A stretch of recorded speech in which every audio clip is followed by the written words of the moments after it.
half in the bag. Hello, are you there? Yes, I've been waiting for the manager. I'm trying to get a goddamn refund on my Avengers The Kang Dynasty advanced purchased movie tickets, for fuck's sake. How many times can I say it? I know the film isn't even in production yet, and doesn't come out for 2 years, but I got a 5% discount by purchasing my tickets 2 years in advance. What? He did what? Well, if Jonathan Majors isn't involved in the film, then I'm not seeing it. You can keep my goddamn money, Kevin Feige. Who are you talking to? I don't know. I think it was my grandma. If we can't rely on the next Marvel products, where are we at? Exactly. I hear Aquaman 2 is flopping. Flopping? It came out already? It came out and it just flopped like a fish on land. Really? Yeah. Maybe we should watch a real movie. Oh, you know, I just watched The Holdovers with Paul Giamatti. It's a great movie. You know what? I watched that too. Oh, I yeah. really, really liked it. Well, did you see Killers of the Flower Moon? I did. I thought it was great. It might be one of Martin Scorsese's best movies, which is really saying something. It was fucking fantastic, even at a 3.5-hour running time. Oh, you don't even notice. It flies by. It's a great movie. Yeah, and there's so much I could talk about that. And I saw The Batman, too. Oh, you finally watched The Batman? Yes, and I know you did as well. I did. I just watched it last night. And I would love to talk about that one. I've got so much to say about it. Hey, do you want to talk about Eli Roth's Thanksgiving? Absolutely. Well, this will be sort of an addendum. We did our 2023 catch-up video. This is kind of related to that because this is other recent-ish movies that we watched and are now caught up on. But there's a theme. There's a theme now. Well, it's the holidays time. Yes. And the Christmas is holidays, over, but New Year's is on its way. You're in that little area between Christmas and New Year's. And all them holiday films come out. Now, I'm not talking about, like, happy holiday films, like, your Hallmark holiday films or whatever. Or even something like The Holdovers, which is a Christmas movie. Yeah, so specifically, I think we've leaned into the horror holiday films. Yes, well, this is a trend, and it's been going on for a while. Every year, it happens in October, too. October and December. Every year, there's, like, a handful, like a dozen or a half dozen holiday-themed horror movies that come out in a, I guess, attempt to capitalize on the season and become a new, I'm going to watch that holiday horror film every year. And they come out and nobody watches them, and then they disappear from existence. Mm-hmm. They make these cheap, crappy Halloween or Christmas-themed horror films. That's true.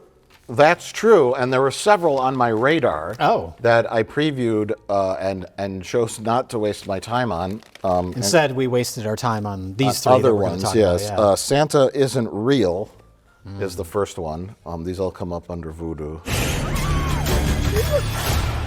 It was Santa Claus. There's 15 of these every season. Well, yeah. They all look identical. I mean, there's the gradient of really trashy ones to like decent ones. And this is sort of like in order of from trash up. Like Santa Isn't Real, it was just like Killer Santa Claus, and then kind of bad acting and looked kind of low budget. And it's like, yeah, no.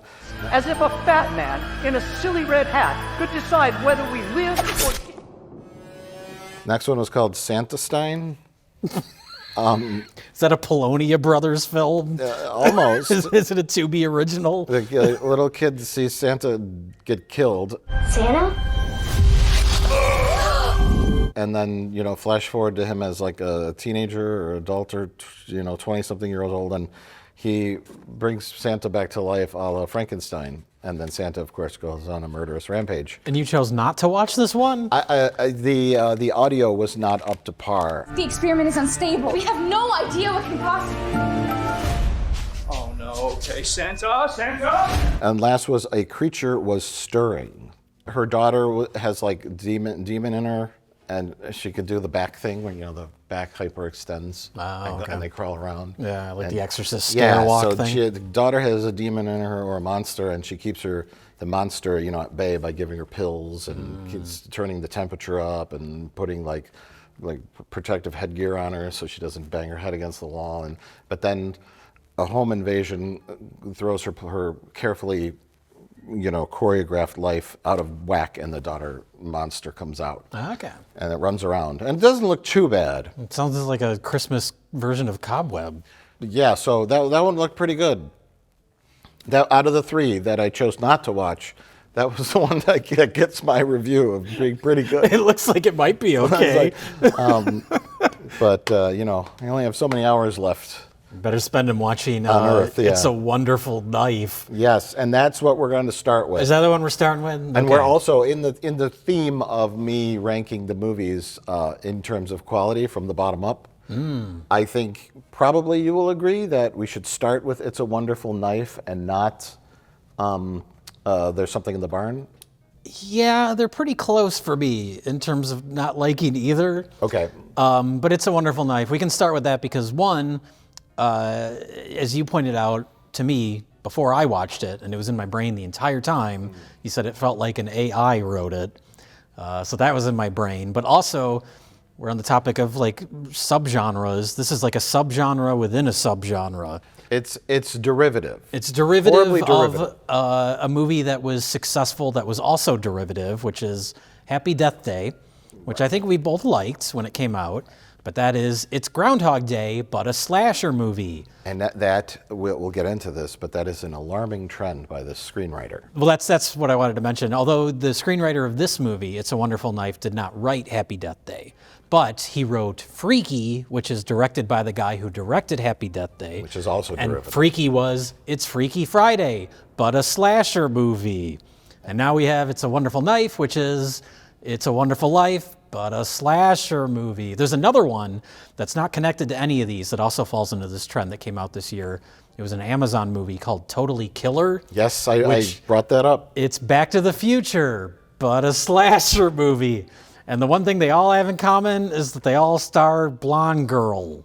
The guy who the Totally Killer movie, which I did see, his next film, the guy who wrote It's a Wonderful Knife, Michael Kennedy, he wrote Freaky.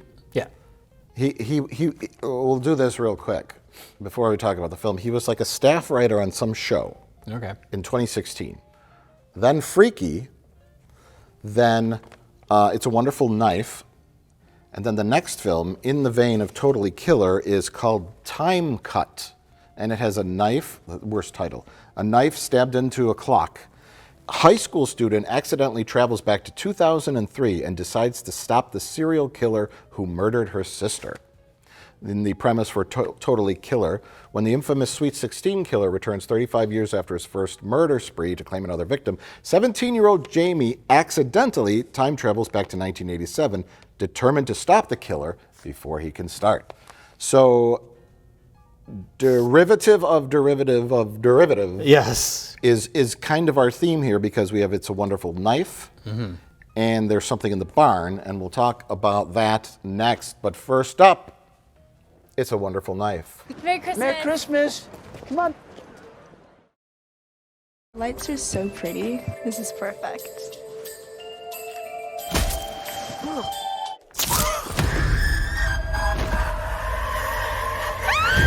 The strange and sort of nonsensical It's a Wonderful Knife plays as if someone asked artificial intelligence to write a horror comedy that mixes It's a Wonderful Life and Scream, with a dash of Back to the Future too.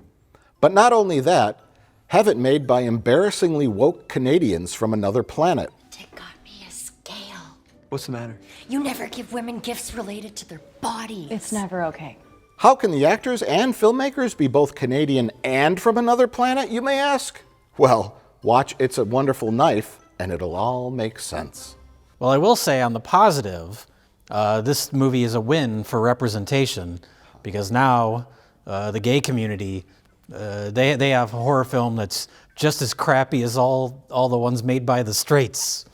Well, yeah, there's That was a confusing. You mentioned in your intro. so many gays. I mean, that's fine, but it was underwritten when it comes to that because, as your intro said, the movie's kind of confusing. The main character, blonde girl. Her name's Winnie? Is she Winnie? Her friend, who becomes her love interest is like, they call her Weirdo, but Yeah. her name is like Birdie or Bernie. Yeah, Bernie. And Winnie is the main girl. I Okay, remember that. Winnie is the main girl. But the movie starts, it's a wonderful life. She says, what if I didn't exist? And then we see what happened in her small little community if she didn't exist, which is at the start of the movie, she kills a serial killer. But if she didn't exist, that serial killer would continue to kill. Which the AI interpreted as the Scream Mask guy just dressed all in white. Yes, that's where the Scream element comes in. Which is a note I'll make real quick. In the trivia, it said that in the Scream movie, they originally wanted to have the Scream killer all in white. Yes. And yeah, so I this is remember sort of that. a nod to that. Well, it's an angel, Mike. That's the theme. Oh, yes. It's an angel it that looks they like put the on angel the on top. tree. Yeah, so they found a reason for it. They found a reason for it, but it does feel like, yeah, you punch in that element. But what I was getting at is the main girl, Winnie, has a boyfriend at the beginning of the movie. She finds out the boyfriend's cheating on her. That's one of the things that contributes to her saying, I wish I didn't exist. And then kind of out of nowhere, she develops feelings for the Bernie character. And I was like, if that's your main character, that should be like, was she aware that she's bi or gay, or like that should be like her whole thing, and it just comes out of nowhere, and it just feels like, oh, let's put that in. We don't have to set it up. That's the theme of all these movies, is that all the characters in all of them suck. Like that feels like that should be a big character growth moment. She's in the movie theater, they kind of hold hands. I was like, oh, I guess she's gay. I know we just met, but I have no doubt this town was better with you in it. I was wondering, like, did she know this before this moment? It doesn't matter. And if not, That's none of your business. it's a movie. I need to know about the character. See, I think that's part of the construction of whoever made this or directed it or whatever was, yes, logically, as an audience member, we are given information. She's with the boyfriend, right? Yeah. And so it's like, okay, the filmmakers probably go, well, her sexual identity isn't relevant. So we don't need that scene where, like, she comes of age or comes to fruition in her bisexuality. Like, yes, it should have been like they kind of gently touch hands in the movie theater, and she kind of goes, yeah, and then yeah, so there's later no on there's hesitation. maybe an awkward kiss, and then she goes, "What's the matter? Don't you like me?" She's like, "I don't know. I think so, but blah, blah, blah." And then there's some drama, and then I've always just had my boyfriend because that's what I thought was right, and now I'm questioning that. Like, it's character growth, character stuff. It just happens. the character discovering something on screen that you can understand and relate to and kind of see happen. Yeah. Rather than it just happens, is more satisfying to the audience. Yes. But I think from their perspective, they were like, what if she's bi? What if she had a girlfriend before this boyfriend? What if she had a boyfriend before that girlfriend? We don't know. Mm-hmm. Maybe she did. I wouldn't think about it at all if they didn't set up that she has a boyfriend at the beginning. I wouldn't care. Like, I don't care that the character's gay. Doesn't matter to me. But it's the fact that they set that up where it's like, oh, okay, that's who she is. Oh, that's not who she is. Well, is she going to come to discover who she is? No. So you wouldn't see like a girl who's just going to start dating a boy discovering that she likes boys.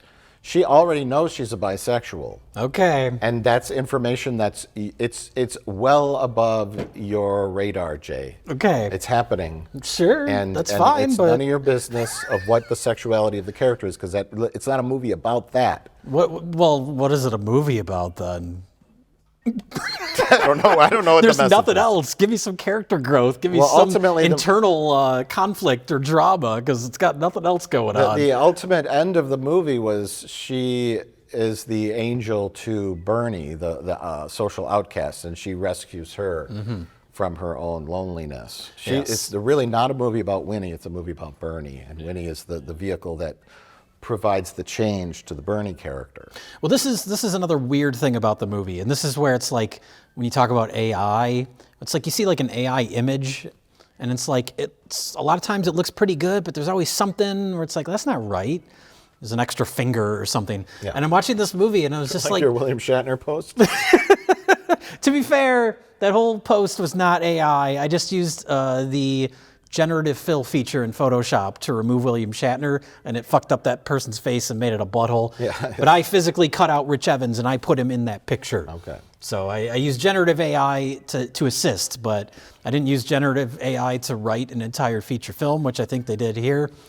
Allegedly. Allegedly. But what I'm saying is, yeah, the template is Happy Death Day, which is a horror comedy slasher movie. Leans more towards comedy than horror. Very likable lead character. And this movie, it's like they tried to follow that template, but they removed any comedy. There's no humor in the movie except for Justin Long as the goofy mayor with the goofy teeth who talks in a goofy voice. Hey, you! Water squirt. I'm the best. So the rest. Tell him Henry sent you. But then there's no humor in the rest of it, and it's so, like, the balance is so off. It has the appearance of being a comedy because of the, you know, the way it's shot, the lighthearted tone and all that. But then, yeah, like you have... Joel McHale's the dad who was on Community. He's a funny guy. He doesn't do anything funny here. No, he's very mad all the time. Mm-hmm. Well, Mike, maybe we just aren't the audience for this film.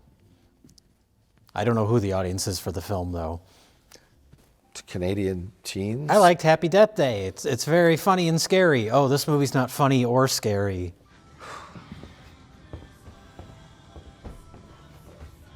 It just flails around and then introduces weird, confusing elements. The reveal at the end that this is like a town that's like under mind control or something by Justin Long. It's a weird choice that the fuck was that? Well, the artificial intelligence made a weird choice.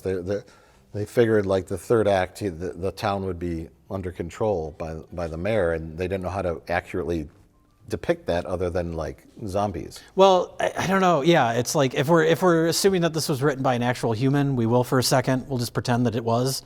They establish at the beginning of the movie, the main character kills the serial killer, which is Justin Long, and then she wishes she didn't exist. So then we go to present day where she doesn't exist. Justin Long is still alive. He's still the mayor. So it's like right away we're like, oh, well, there's no mystery, there's no tension. So they try to come up with all these convoluted ways to make it not matter that he's the killer. And one of them is they throw in the twist that her father, Joel McHale, is also in on it. And he is also one of the killers, I guess. And it's like, oh, but then you still need to have comeuppance for Justin Long. How could he keep getting away with this? Oh, the whole town's under mind control now? Throw that in there? It's just like trying to write themselves out of a corner where they thought they were being clever by revealing the killer in the opening of the movie, and it has like a rippling effect over the entire rest of the storytelling. Yeah, well, Justin Long was the mayor, and he in the part before she changes her history or gets rid of herself or wishes she was never alive, he is killing off people that are in his way business-wise. Yes. And he kills the old man who doesn't want to sell his house so he could build his shopping mall. He kills some kids that their parents own businesses. Yeah, it's sort of like eliminating the competition. So that's the premise with him being a serial killer. Mm-hmm. But then when she wishes she never existed, he was able to continue on killing. And then that's when it becomes alternate 1985. When it's like he's the Biff's pleasure palace. He's Biff Tannen, and he has the town under his thumb, and he has unlimited power because he owns the police department because presumably he killed the old sheriff. His brother is now brother in takes charge, over, yeah. and he's like, what, another killing? Oh, we'll look into it, sure, you know. And so, and the town just seems okay with every now and then the white ghost guy comes out, angel guy kills. And they're like, another killing. Yeah. And she even says at the party, she's like, 29 murders in the year, and you guys are having a party? And they're like, what? Well, they're all out of their minds on drugs, because another ripple effect of this whole thing is that all the teenagers are crack addicts now. Right. I don't know. Right. And it's like we got to write as much in as possible to explain why nobody cares about anything happening in the plot. It's really bizarre. But we have a little crowd for the lighting of the tree ceremony or whatever at the end, and their eyes are all... They're under hypnosis. So it's like, who is and who isn't? They're just the commoners. How are they under hypnosis or mind control or whatever? It just happens. Yeah. I'm okay with the magical realism or whatever, the magical story device of, I wish I didn't exist, and it turns out it's the Aurora Borealis or whatever that makes her disappear. Like, that's fine. That's your fantasy element. We don't know in Groundhog Day why that day keeps happening over and over. That's fine. That's your catalyst for the entire story. But then when you add other weird, nonsensical shit on top of it that isn't related to that one magical event, you're just like, why is everyone under mind control? How are they under mind control? It might have translated as not a literal mind control. Like, it depends on how the AI interpreted what the parameters were. Okay. The entire confrontation at the end, they're on the stage with the mayor. They start to have like a fist fight with him, and it's just like this weird, awkward wide shot where they're just like, eh.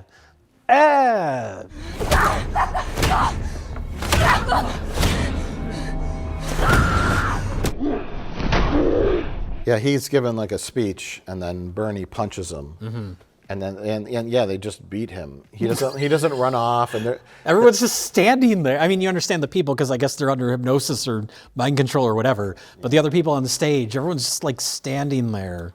Well, something needed to be done more complex with the mayor at the end. I don't know what he was doing, but you need like... He's a greedy businessman. He needs to be like, okay, since everyone's under my control, I've had them all empty all their bank accounts into cash, and I have this big truckload of money, and me and my brother are leaving town, and we're going to the next town in Vancouver to grift. Do this all over again. Yeah, and we got to stop the mayor before he leaves. Like, he didn't have a threat. He was just there. Obviously, he was killing people, so that was the threat. But look, for an AI script, it was relatively competent. I'm starting to wonder. Strange movie, bad movie. Yeah, but bad in like a way where, as I was watching it, I was just kind of like looking at it like an artifact that I'm trying to understand. It wasn't like watching a movie where I'm like, oh, this part's bad, this part's bad. It was more just like confusion. Yeah, like Aliens made it. Yeah. Yeah. Really weird. See, I think this is both of these films. We've gone into new territory of modern horror, with some exceptions. You know, there's those Terrifier movies and really kind of gory stuff. Yeah. But to me, when I think back, like 70s, 80s horror movies, I always envision it as some weird guy is making the movie, and he's a weird pervert, and he's awful, and he gets the money to make the movie, and it's so low budget where you don't have like a studio meddling with it. It's just like he's making this movie, and there is a very high level of exploitation involved in it. Oh, sure. Because it's not high art. You hire actresses that will show their boobs, that will do sex scenes. It's exploitation on every level, from the gross out murders, the violence, the sex, and it's like freewheeling. No one's really in charge. Hey, honey, if you're not going to take your top off, you're fired. Like that was horror movies in the 80s. They were despicable, they were filthy, but they were entertaining. Yeah. Or if you go to the higher budget ones, like a Gremlins, like, oh, Joe Dante made this movie. Like, you can see that voice in the film. Yes. Not low budget and sleazy, but it still has like a distinct kind of vision to it. Yes. Both of these movies are just like blah. Yes. Just and these are all like that fucking other movie that I watched, something totally killer. Like, that felt like it was made for a baby. That felt like that's the weirdest contrast is that so bad. That these are horror movies. I guess I don't know what horror. do you get out of horror when you remove all the horror and all the style? The last genre you want to feel safe is horror. Exactly, it's an inherent contradiction. Yeah. You can make a movie about anything, but that is the movie. That is the genre you want to sit down and be uncomfortable on many levels. What I mean to say is instant Christmas classic. Look at this. Welcome to Norway. You're Americans? Yeah. I can't believe we inherited this place. Middle of nowhere. The strange and sort of nonsensical "There's Something in the Barn" plays as if someone asked artificial intelligence to write a horror comedy that mixes Gremlins and National Lampoon's Christmas Vacation. Then set it in Norway and add some garden gnomes. Enter. So that's your concept. American family, they're in Norway. And we start the movie, they're driving on the snowy road and they see a moose. And then the moose, a really crappy CGI moose, runs away from the car. But I was distracted because this American family all have very poorly concealed Norwegian accents. And that's what I was like, oh, this is a movie shot, a Norwegian-made movie, that they got one American name actor. The best they could do is Martin Starr, I guess. Nothing against Martin Starr, I like him. Bill Haverchuck on Freaks and Geeks is one of my favorite TV characters of all time. But that's their connection to the American audience, is by putting him in the movie. But those accents, those very, very failed American accents. You know, I'm a teenager. That's what teenagers do. We torture our parents. Why do people think the barn is haunted? If we moved somewhere else, we would just magically become this big, happy family. Maybe we could invite the neighbors over. We could throw a party. So yeah, Martin Starr, American actor, Norwegian actress daughter, a wife from everywhere, also trying to do an American accent, and then the son, who I guess is an American actor, which confused me, but I guess he's just a bad actor. Because his line delivery threw me off. I assumed he was trying to conceal an accent, but Yeah, it's a little messy. it's very confusing. Like, you know, you have your family in another country. You want to have like sort of a unifying quality as this family unit. These outsiders trying to get themselves accustomed to Norwegian way of life, but none of them are convincing Americans. Right. See, that's where I threw in it's Gremlins, which we'll talk about a lot. But also I threw in Christmas Vacation. Merry Christmas! The family dynamic is the same. Husband, wife, older daughter, younger son. But Christmas Vacation, all the vacation movies are always about the bumbling Midwesterners who travel to somewhere else and are out of their element. Yes. Specifically Clark Griswold. And then, Although, ironically enough, Christmas Vacation is the only one where they stay home. Sure, the Christmassy part was there. Yeah, but you have, which is why Martin Starr was a very bad choice. It cleared itself. Oh, well, maybe it's a public service they provide in Norway. And now you see how social democracy works, Lucas. You pay your taxes, and they fix stuff for you. Gotta love Norway. I said to you, Martin Starr feels like he's phoning in this performance, but that is Martin Starr. That's just kind of him, yeah. And I saw he was like a producer or executive producer on the movie. That's what they gave him a credit to get him to agree to do the movie. Joel McHale would have been better for that part. Joel McHale from It's a Wonderful Life. Martin Starr's performances are always very dry and nerdy, clinical. Or sarcastic. Sarcastic, yeah. He works, Party Down, he works as that guy. Party Down and Silicon Valley, similar character. Okay, I've never seen that, but I would understand, yes. Yeah. The kind of socially awkward, nerdy, super nerdy, either tech guy or writing fantasy novels or screenplays or whatever he did in Party Down. Sort of a social outcast. He's not Family Man. He's not All-American Chevy Chase. Dad, yeah. He's not Chevy Chase with the horrible Chicago accent, who is the bumbling Midwesterner who knows nothing about the world outside of his suburban Chicagoland. Yeah. That's not Martin Starr. You should cast somebody else. I mean, even he's a little older now, but like Will Ferrell, this is like a typical Will Ferrell type role. Will Ferrell would have been great. Yeah. Like, what? Like acting all goofy. Martin Starr's like, hey, what's going on? He's so dry. Yeah. I like Martin Starr a lot, but not particularly great role for him. You do like a Will Ferrell and like Melissa McCarthy, like the bumbling Midwest soccer mom. What? Yeah. Where's the Walmart?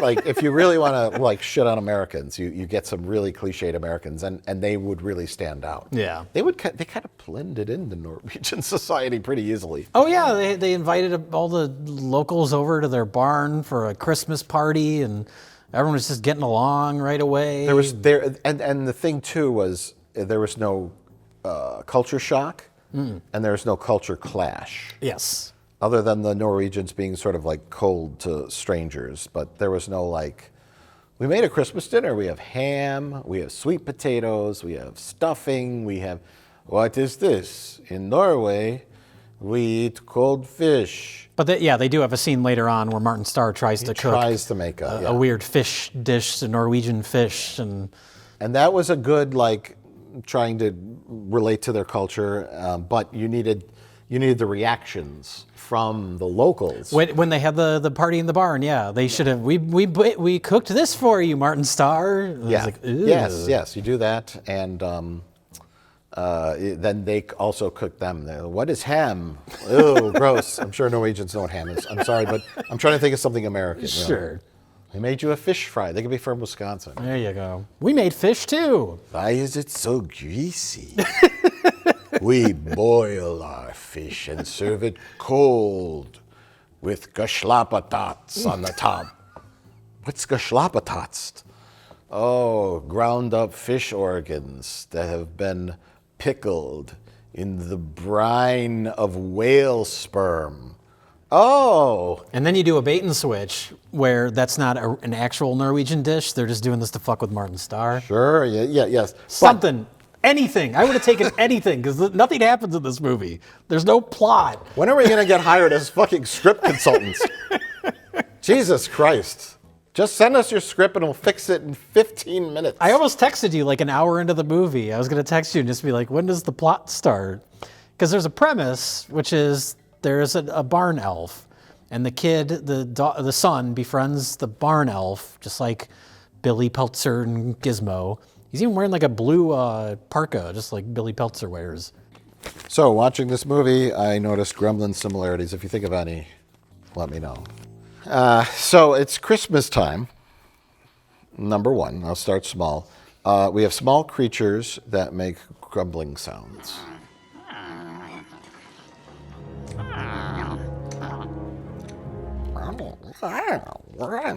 Very Gremlins-y sounds.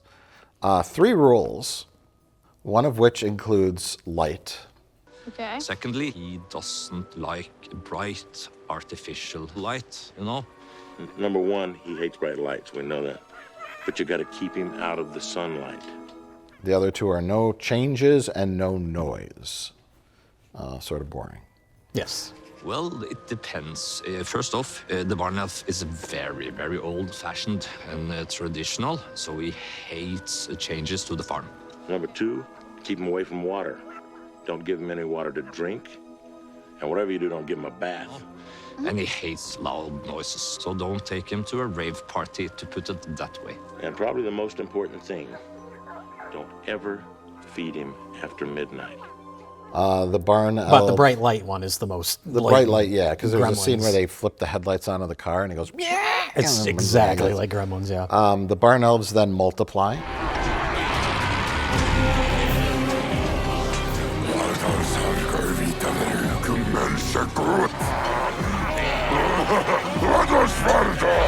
When the main barn elf does his like scream, he does like a guttural scream that goes throughout the lands, and all the barn elves converge through their underground tunnel system.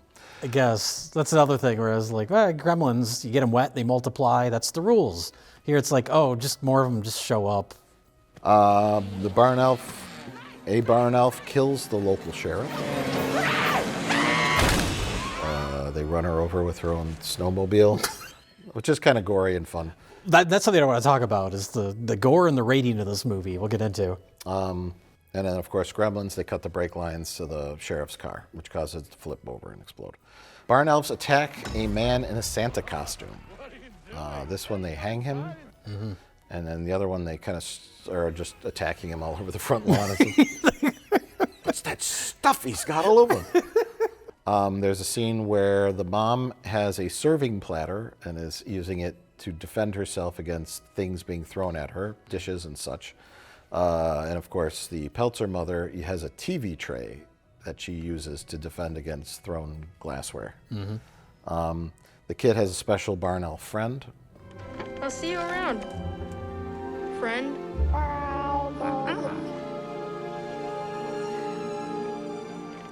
AKA Gizmo. There is a barn elf partying scene. where the barn elves run amok and have fun. They all get drunk and they run around the house, only they don't do anything Even though they funny don't- or interesting at all. They don't like noise or change, but they still Yeah, that's enjoy kind of it. odd. A barn elf gets a hold of a gun, then shoots another barn elf.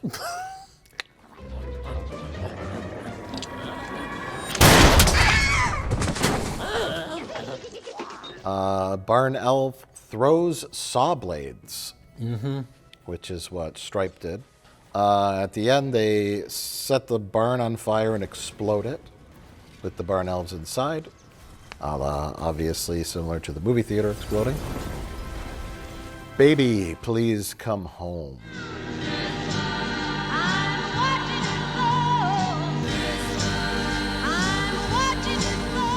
Christmas by the song, yeah. Darlene Love. It plays at the end of the film.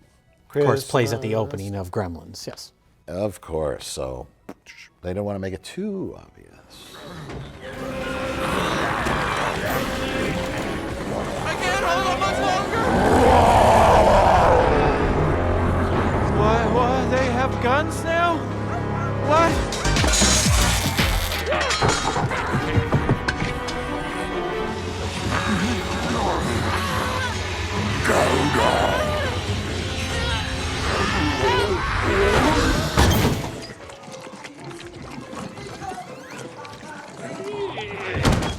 A good twist. Here's me lending my screenwriting services, okay? Okay. Because you want an ultimate point. And instead of the naive, bumbling American Midwesterners, I don't even know where they were from, they didn't say,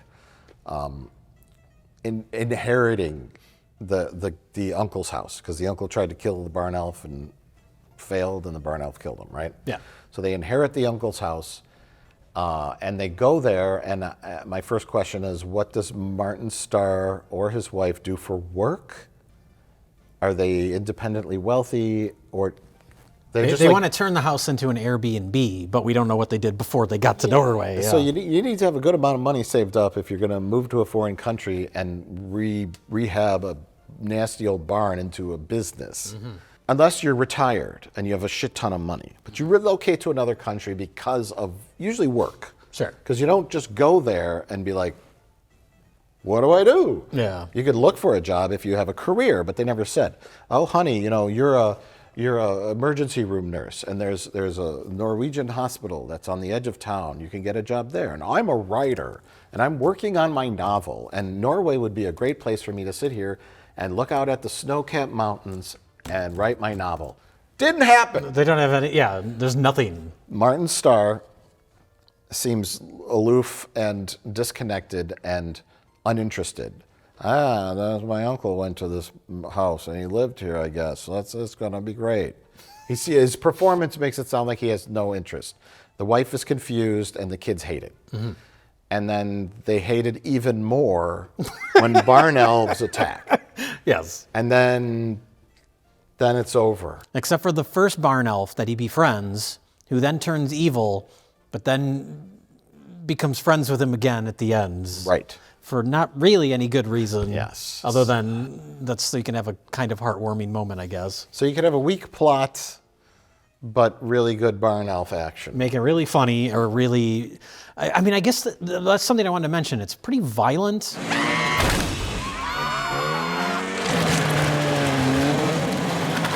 There's a couple moments of gore.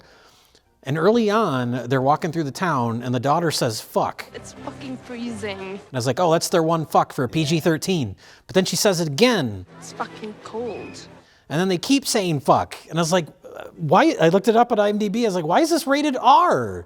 This is a little, like, if you're trying to parrot Gremlins, like, that's the perfect, like gateway horror film for kids, where it's a little edgy, it's a little dark, but it's still, you can watch it. Yeah. Like Megan, that came out at the beginning of this year. Like, that's a movie for younger people to get into horror. Yeah. And then this movie is like, they're saying fuck, there's gore, the cop lady gets massacred by her snowmobile.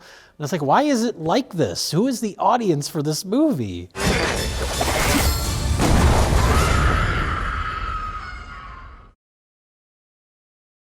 So I'll preface my introduction to Thanksgiving by pointing out that I actually like a good number of Eli Roth movies. I'm just having some fun here. Okay.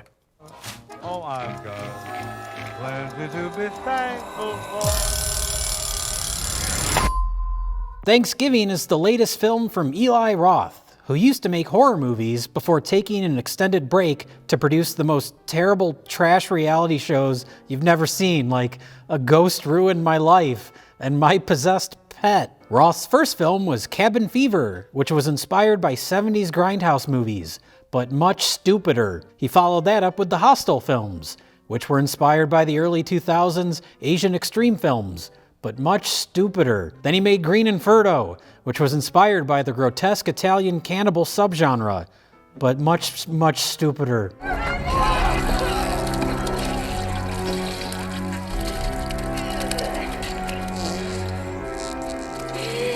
And now he's back with Thanksgiving, which appears to be heavily inspired by Scream, but much stupider. Wrong. What am I wrong about?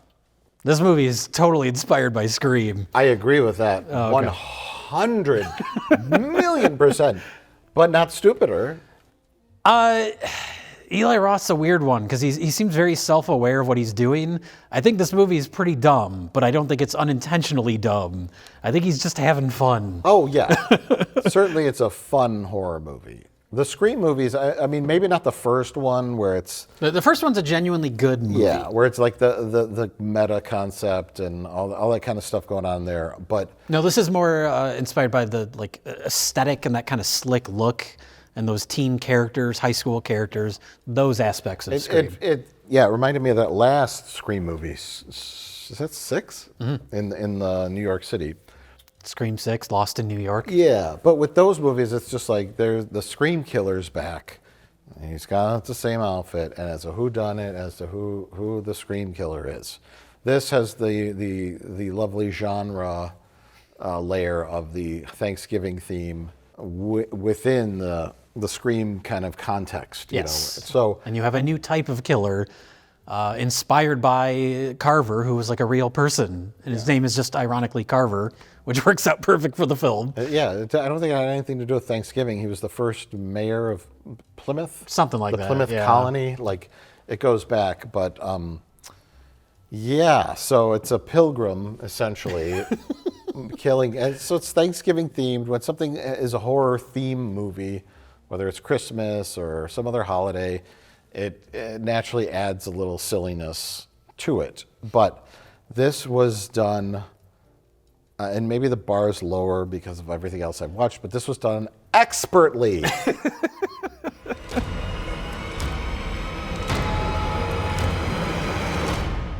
I keep wanting to call this movie Thanksgiving. I know. Because there's that stupid turkey movie, which is one of the worst fucking things I've ever seen in my life. Nice tits, bitch.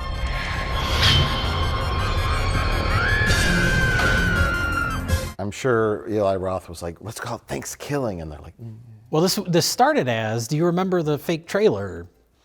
No. That's where this started from, was the Tarantino Rodriguez Grindhouse. I have seen that, yes. Eli Roth made his fake trailer for that called Thanksgiving, which incorporates a lot of the set pieces that are in this, but that was whatever that was, 12, 15 years ago now. And it's funny because it's very grindhousey. It's very like inspired by early 80s like low budget slasher, like the rip-offs of Halloween, your My Bloody Valentine, The Prowler, like those type of movies. And I haven't heard like any interviews with Eli Roth or anything, so I don't know if this is the case, but this full-length movie feels like the slick big studio remake of that original Thanksgiving. Having made this in that style, maybe have it set in the 70s. I think he was intentionally trying to avoid that, because another one of those fake trailers for Grindhouse was Robert Rodriguez's Machete with Danny Trejo. Machete. Brought to you from your friends at the Weinstein Company. And then when he finally made the actual Machete movie, it was done in that same style with like the fake film grain and all that. And it is fine for what it was, but I kind of like that Eli Roth didn't go that far and just made an actual movie based on this goofy premise. And it's kind of like, I don't know, the best version of an Eli Roth movie, because all his characters are always unlikable and they kind of suck.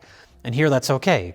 They kind of work it into the story, like at the beginning, the opening Black Friday massacre scene. Hey, Boncho, let me get the back of the fucking line, okay? Suck my dick! We were here first! Hey, everybody, just fucking calm down. But all like those local like Boston stereotype characters. Everybody has that goofy accent. That's what hooked me in.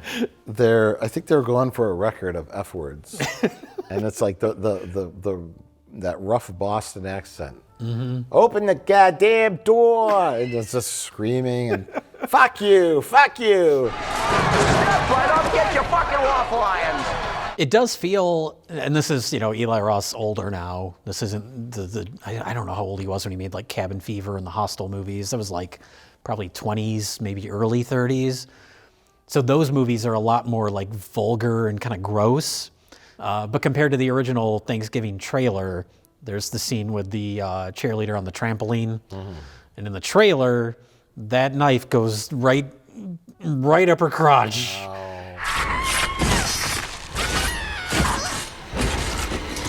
And so they tone it down in this, and it's like, I get that. This is made for the Grindhouse movie, it was made for a wide audience. It didn't do well, but...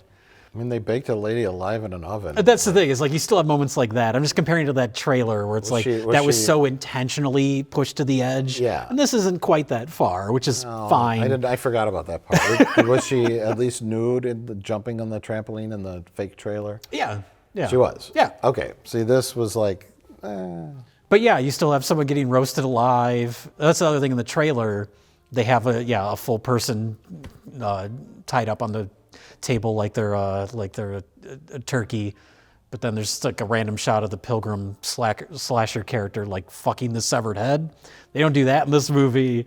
So it's a little toned down, but it's like you're making a full movie. It's not a joke trailer. Like, I get it. Manny, help! Where the fuck are you going? And you want characters in this type of movie to be somewhat annoying, because this isn't the kind of horror movie you're supposed to be genuinely scared by. You want to have fun watching these characters get slaughtered. Right. That's the tone, and that's fine. Yeah, you want the bad apples, and then you want the final girl to be sort of normal and level-headed. Mm-hmm. The best characters are the supporting characters. The vulgar waitress lady who was also a part of the Black Friday massacre. Yeah. So that's the premise, is that it was like a junkie department store that had a Black Friday sale and it went insane. And everyone barged in, which does feel kind of dated now, because Black Friday isn't like it used to be. I don't think it felt dated, more satirical or farcical, because they were all going after like the waffle irons, like stupid stuff. It wasn't a Best Buy. Even the guy who got his throat slit by the glass, he's still trying to get that waffle iron. It's like, I kept thinking of Dawn of the Dead. Like, it was like a commentary on consumerism. Oh, sure. Still trying to pick up that waffle iron. Yeah. Those jugular veins cut. And all the waffle iron boxes were all just empty. Mm-hmm. I could tell. Oh, sure. I hate that in movies. What I kept thinking about while watching this, and what we talked about earlier in this, is our script writing service, where we kind of fix the script. Mm-hmm. I wouldn't do anything to the script, because they utilized every last drip of Thanksgiving goodness. Yes. Normally I'd say, normally it would be like some low budget movie where the killer is the pilgrim guy, and it ends in, I don't know, somebody's house, and I'm like, no, you got to do the Thanksgiving parade at the end. And everyone's looking out for the killer. The guy in a turkey costume gets his head cut off. Well, yeah, we got to set a trap for the Thanksgiving killer. He's going to show up, so we got to all put on pilgrim costumes and get on the float. And then even at the end, with like the truck crashes into the Plymouth Rock thing, and then you have the turkey float being inflated. Oh, yeah. And then they go to the John Carver house, the historic house, and that's where the Thanksgiving dinner is going to be. And you have a Thanksgiving dinner, but it's a literal Thanksgiving. It's a morbid horror Thanksgiving dinner. So nice to all be together again on Thanksgiving. Yeah. Couldn't squeeze more out of that Eli Roth, he knows his horror movies. And that scene when the kids are forced to write papers on Thanksgiving, they even squeezed in that element because the girl goes, "It's not Thanksgiving, it's Indigenous Peoples Day." That's why I won't be celebrating Thanksgiving this year or any year. And then he just slowly lifts his shirt up to wipe his tears, but he reveals this like perfect abs, and they're just like, it's performative, is what you're saying. It's performative, and it's not entirely sincere, but he's using that to get women, and I'm like, that's great. Yeah, that's what a high school student would do. I don't know. This movie, personality is what you want, especially coming after these other two. Little moments like that feel real or are sarcastic or satirical or kind of like wink, wink, like. I don't know. Especially because there hasn't really been somehow, and that was true when they made Grindhouse. He made his Thanksgiving trailer. It's like there's never been like the definitive Thanksgiving horror movie, which is weird. And so he finally made it, and it's like everything you can think of that you would put into a Thanksgiving-themed horror movie, they pretty much worked in. Exactly. Except for maybe something where someone confuses the cranberry sauce or like gore with cranberry sauce or something. That isn't cranberry sauce, Artie. That is not cranberry sauce. Because Eli Roth has seen all these trash movies that he's influenced by. Yeah. I'm assuming he's seen, there's one of them from the early 80s called Happy Birthday to Me, and it ends with a morbid dinner scene where she's having the birthday party, but it's all corpses, and there's a birthday cake at the middle of it. It's kind of similar to that, because he knows these movies. I did notice towards the very end, the last 5 minutes, it felt like there was a lot of ADR. I don't know if they were trying to rework something. You were right. No leftovers. There was a moment when the one guy was getting on the ambulance. Yeah, there was a line there. Be safe. Tell Ryan he's still a dick, even if he's not the killer. Plugged a bunch of holes with ADR at the tail end of the movie. It seemed like a little bit of yeah. I was okay with that. It had some very, very, very grotesque, graphic death scenes and blood and gore, and at least it achieved that. Memorable moments, even the non-gore ones. There's the part when the main character is being chased around the school, and they establish earlier on there's all these mannequin heads. I don't know what class is that supposed to be for? Makeup or something. Theater or something. But I laughed out loud when she tries to hide amongst all the mannequin heads. Goofy stuff like that is fun. Yeah. It was great.